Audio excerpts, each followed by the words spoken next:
안녕하십니까. 바른사회 시민회의 공동대표 김태우입니다.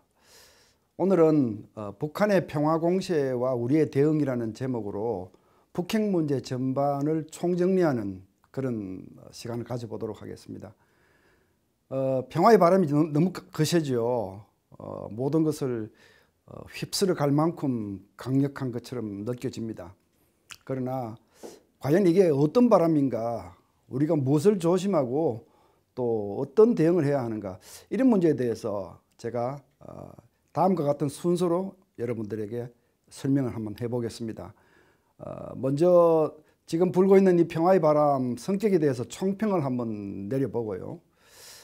그리고는 우리가 조심해야 될 함정이 무엇인가 한번 따져보고, 또 시나리오, 앞으로 시나리오, 어떤 시나리오를 전망해야 할까 한번 따져보고요. 또 궁극적으로 우리가 어떤 대응을 해야 하고, 북한에 대해서, 미국에 대해서 어떤 주문을 해야 하는가, 이런 얘기들로 한번 얘기를 이어가 보겠습니다. 먼저 총평입니다.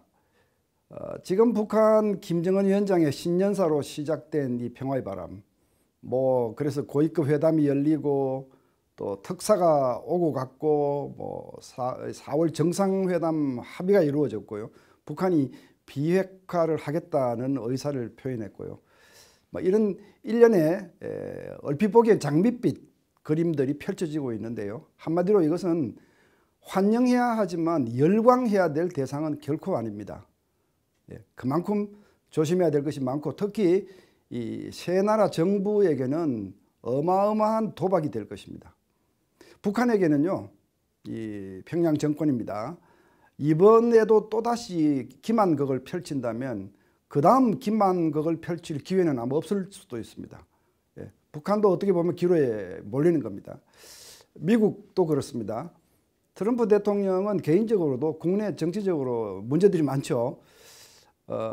또 그런데 이 북한의 김정은과 정상회담을 스스럼 없이 수용을 한 상태입니다. 실제로 미북 간의 정상회담이 열릴지는 사실 확실한 건 아직은 아닙니다만은, 만약 여기서 또다시 북한에게 놀림을 당하고 기만을 당한다면 이 초강대국 대통령의 체면이 구겨지는 것은 말할 것도 없고요. 북한을 군사적으로 때리든지 한국의 핵무장을 허용하든지 전술핵을 가져오든지 이런 굉장히 강력한 방안들밖에 남지 않기 때문에 어떻게 보면 트럼프 대통령도 정치적 운명을 건 한판이다, 이렇게 볼 수 있습니다. 한국 정부와 한국 국민에게는 그야말로 운명을 건 도박이 될 수 있습니다. 만약 여기에서 북한의 기만극에 우리가 끌려다니고 북한의 시간 벌기에 이용당하고 그 일이 그렇게 끝난다면 아마 우리 정부도 큰 기로에 설 겁니다. 국내적으로도 굉장히 어려움에 직면할 것이고요. 그렇지 않아도요, 문재인 정부가 들어서서 탈원전 정책을 발표했고, 말하자면 북한이 수소폭탄까지 가지고 있는데 우리는 원자력 기술들을 점차 사장시키겠다는 그런 얘기 아닙니까? 또 이런 시기에 우리 군병력을 감축하겠다는 의사를 밝혔고요. 전작권 조기 전환 의사도 사실은 직간접적으로 밝힌 상태고, 또 국정원의 대공 기능을 무력화시키는 방향으로 개혁 작업이 이루어지고 있다. 이런 것들을 보면서 국민들이 이건 뭔가 이렇게 사실 이제 의아스럽게 생각하는데, 만약 이번 이 핵 문제에 있어서 다시 한번 북한에 끌려다니고 북한에 이용당하는 것으로 끝장이 난다면 우리 정부에게도 위기일 겁니다. 대한민국 말할 것도 없습니다.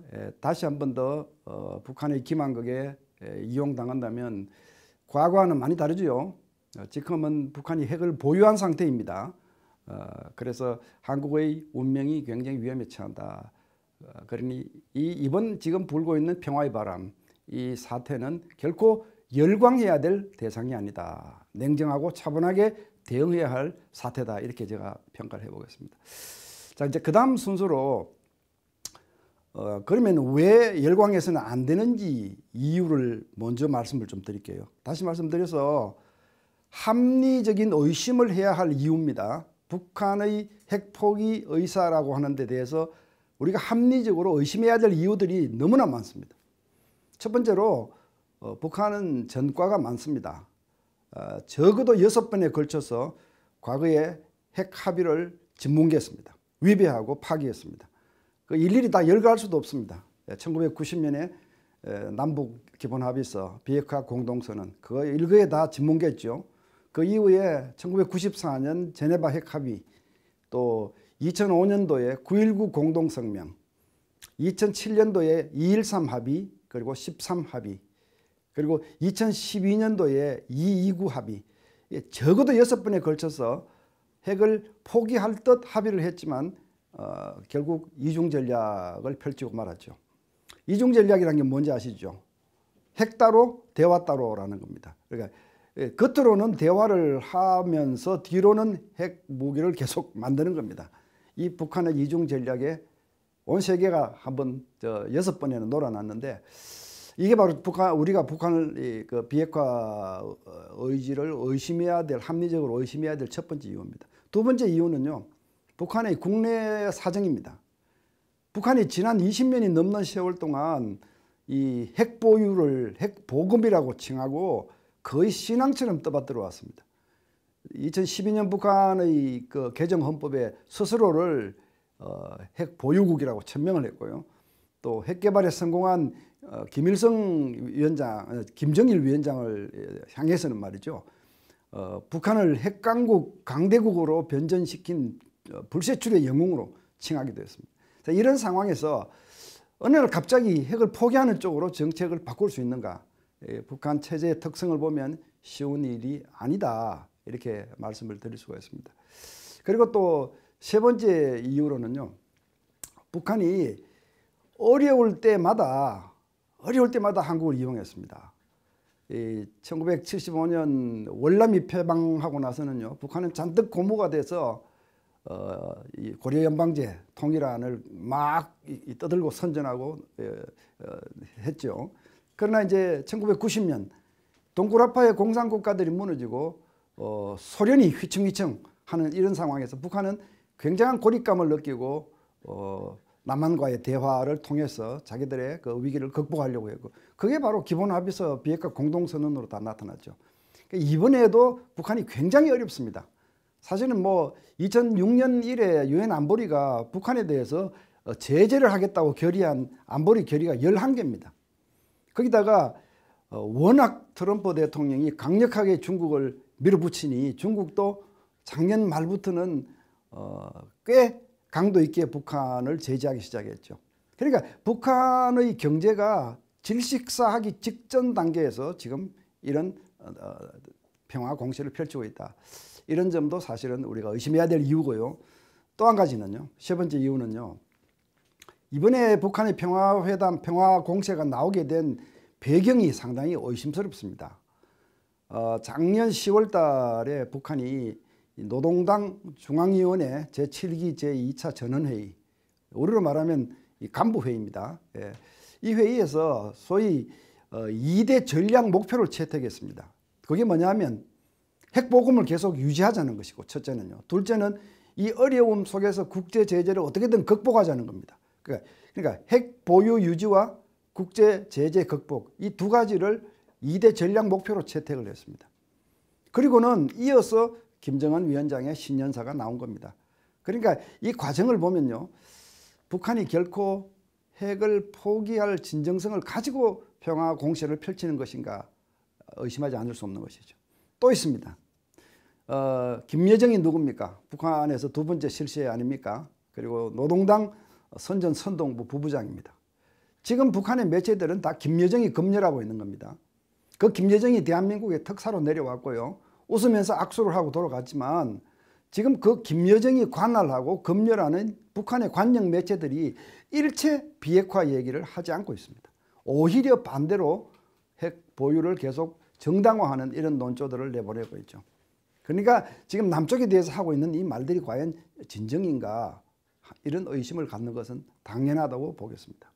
자, 제가 이제 합리적 의심을 해야 되는 이유를 말씀드렸는데요. 세 번째 큰 토막으로는요, 그렇다면 함정이 무엇인가, 어떤 함정을 조심해야 되는가에 대해서 말씀을 드려보겠습니다.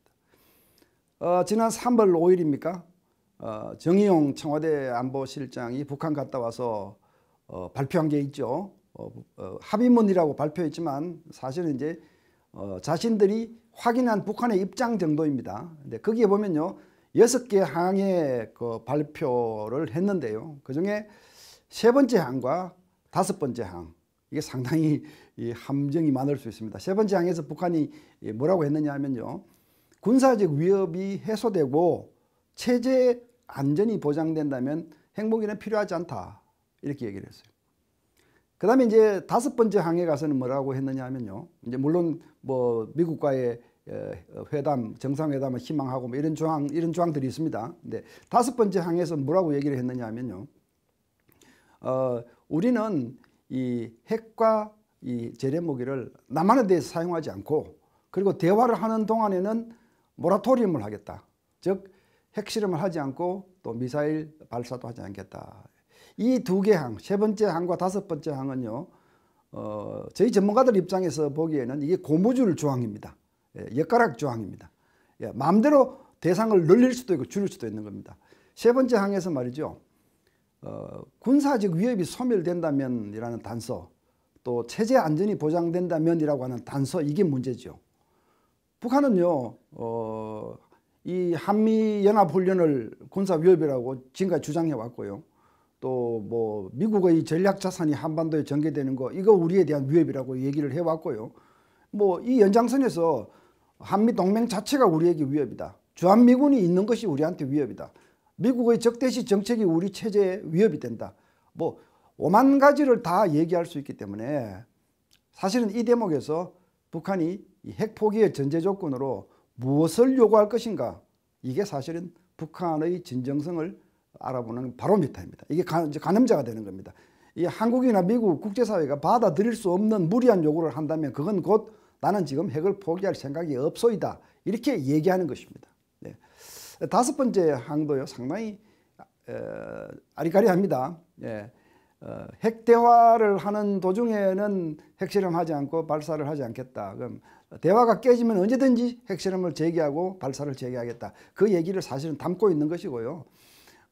핵과 재래무기를 남한에 대해서 사용하지 않는다는 얘기는 대단히 분열적이고 기만적입니다. 이거는 뭐 한미 동맹을 이간시키고요, 한국 내의 좌파 우파 간의 분열을 더 심화시키고요, 미국 여론을 흔드는 굉장히 선전적인 내용이 들어있습니다. 이런 말에 대해서 우리가 쉽사리 열광하거나 환호하거나 그렇게 한다면 대한민국은 성숙한 나라가 아니죠. 자, 이제 이런 것들이 우리가 조심해야 될 함정입니다. 이제 4번째로 전망을 한번 해보겠습니다. 이제 뭐 예상대로라면 4월 달에 남북 정상회담이 열리고 또 5월 달에 미북 정상회담이 열릴 수 있습니다. 이런 상황에서 그러면 어떤 시나리오가 전개될 것이냐, 굉장히 복잡하게 말씀드릴 수 있지만 간단하게 말씀드리면 착한 시나리오와 나쁜 시나리오입니다. 착한 시나리오는 북한이 정말로 핵을 가지고는 존재할 수 없다는 걸 느끼고 핵을 포기할 생각을 가지고 대화에 나오는 것이라면 일이 잘 풀리겠죠. 뭐 언젠가는 북한이 핵을 포기하게 될 것이고요. 그 시나리오로 간다면 모두가 편해집니다. 특히 우리 정부가 제일 편해질 겁니다. 우리 정부는 남북관계 개선을 중시해 왔는데요. 이런 시나리오로 간다면 국제사회나 미국의 눈치 볼 필요 없이 북한에게 마구 도와주어도 좋습니다. 우리 국민도 아무런 비판하지 않을 겁니다. 저도 마찬가지입니다. 그러나 이제 문제는 나쁜 시나리오로 가는 경우입니다. 나쁜 시나리오는 다시 한번 기만극을 펼치는 거죠. 다시 한번 이중 전략을 펼치는 겁니다. 대화를 하면서 뒤로는 핵을 계속 개발하고 있으면서 시간 벌기를 하고 국제사회의 예봉을 피하면서 또 국제제재 체제의 균열을 가져오는 이런 것을 엿보는 이런 기만극을 말하는 것이죠. 자, 어느 쪽 가능성이 높으냐? 저는 저 역시 착한 시나리오로 가기를 간절히 바라는 대한민국의 국민이지만 지금까지 반평생을 핵 문제 연구에 바쳐온 전문가로 말씀을 드리자면 착한 시나리오 가능성은 굉장히 작다. 나쁜 시나리오로 갈 가능성이 훨씬 높다. 착한 시나리오로 갈 가능성, 글쎄요, 좀 과장해서 말씀드린다면 낙타가 바늘 구멍에 들어갈 만큼 어렵지 않겠느냐. 또는 이 노새가 새끼를 낳을 만큼 확률이 적지 않겠느냐. 저는 그렇게 말씀드리고 싶습니다. 노새가 뭔지 아시죠? 당나귀하고 말이 교배해서 낳은 잡종입니다. 이 노새는 이새를 생산할 능력이 없습니다. 그런데 어쩌다가 한 번씩 새끼를 낳는 건데요. 굳이 따지자면 그런 정도로 우리는 나쁜 시나리오로 갈 가능성이 많다는 점을 냉정하게 알고 있어야 한다. 이런 말씀을 드리고 최악의 상태에 대비해야 한다는 말씀을 드립니다. 이제 다섯 번째로 그럼 우리는 어떻게 대응해야 하느냐. 우선 우리 한국 정부, 대한민국이 어떻게 대응해야 하느냐가 중요하겠죠. 정말 명심해야 될 몇 가지가 있습니다. 첫째는요.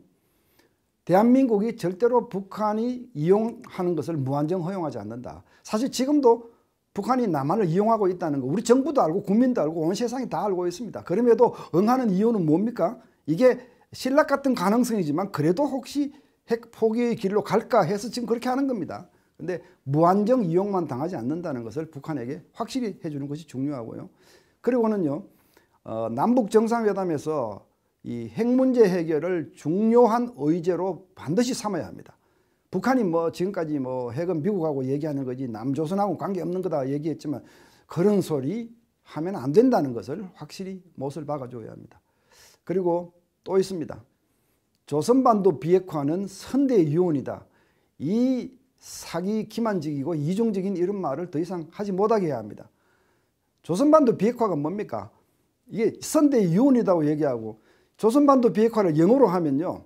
Denuclearization of Korean Peninsula 합니다. 이걸 다시 한국말로 번역하면 한반도 비핵화입니다.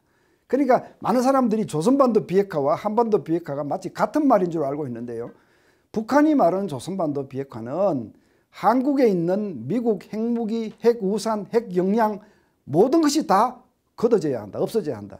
이게 조선반도 비핵화입니다. 지금 우리가 알고 있는 한반도 비핵화는 한반도에 핵을 가진 나라는 북한밖에 없으니까 북한이 핵을 폐기하면 한반도는 비핵화되는 것이다. 이게 우리의 상식이지만 북한은 그게 아닙니다. 미국의 영향력을 한반도로부터 이탈시키기 위해서 쓰는 얘기가 조선반도 비핵화입니다. 그래서 앞으로는요. 북핵 폐기, 북핵 폐기라는 말로 언어 자체를 통일해서 북한하고 협상을 임해야 한다.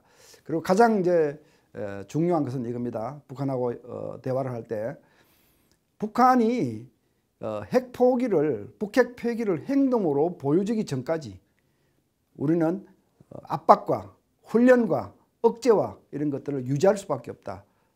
이것을 북한에게 확실히 인지시키는 그런 대북 대화가 되어야 한다. 이렇게 말씀을 드리고 싶습니다. 미국에 대해서는 어떻게 해야 하느냐. 미국 정부에 대해서는요. 요구할 게 또 많이 있습니다. 대한민국이 원하는 것은 확실한 북핵 폐기이지요. 어중간한 핵 타협은 아닙니다. 어중간한 핵 타협이 어떤 것이 있는지 아시겠죠. 핵 동결, 모라토리움 이런 걸 수용하고 북한이 원하는 것을 들어주는 것. 이게 어중간한 핵 타결입니다. 핵 동결이 뭔지 아시지 않습니까? 핵 동결은요. 지금 가지고 있는 핵무기와 핵시설을 그냥 그대로 가만히 두겠다는 겁니다. 과거에 1994년도에 제네바 핵 합의 때의 핵 동결은요. 북한이 플루토늄을 만드는 과정을 동결한 것입니다. 지금은요. 북한이 세계 9번째 핵 보유국이 되어 있는 상태입니다. 한국을 유린할 수 있는 핵 능력은 이미 넘치도록 많습니다.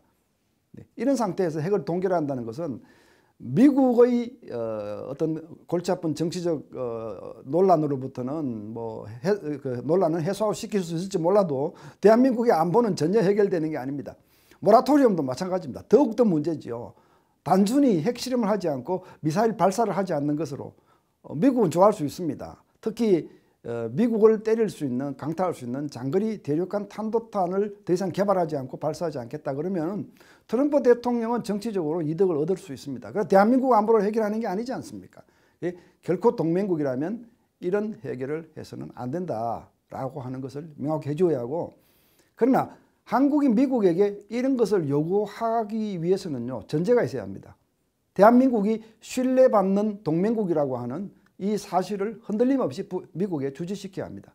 그러기 위해서는 우리 정부는 지금까지 이미 북한에게 보여준 우리의 태도가 국제사회와 미국 정부, 미국 국민에게 어떻게 비추어졌을까 하는 것을 좀 성찰해 봐야 될 부분이 있습니다.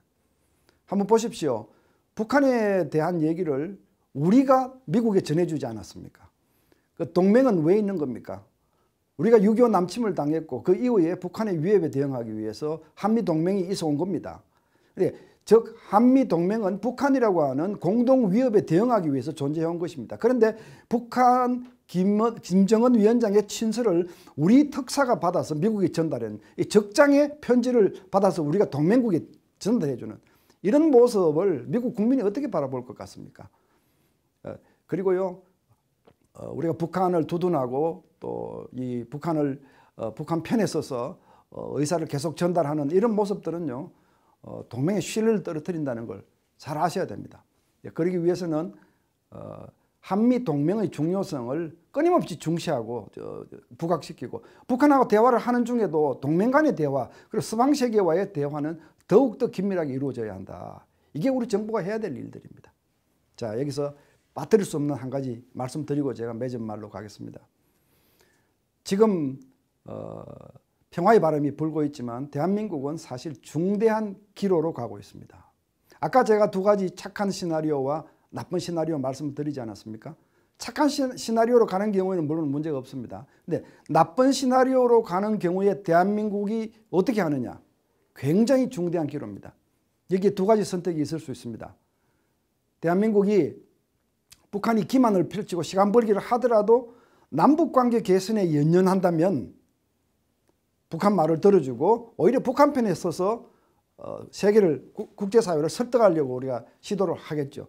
만약 그렇게 그런 선택을 우리 정부가 취한다면 남북관계는 유지가 되고 개선이 되고 한국과 중국과의 관계는 상당히 부드러워질 겁니다. 그러나 동맹은 빨간불이 켜지고요. 한국은 국제사회로부터 따돌림을 당하는 이런 처지가 될 것입니다.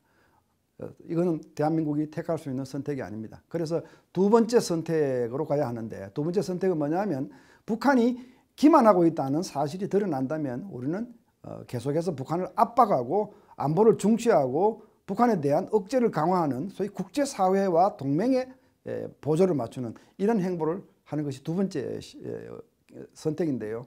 그 길로 갈 수밖에 없다.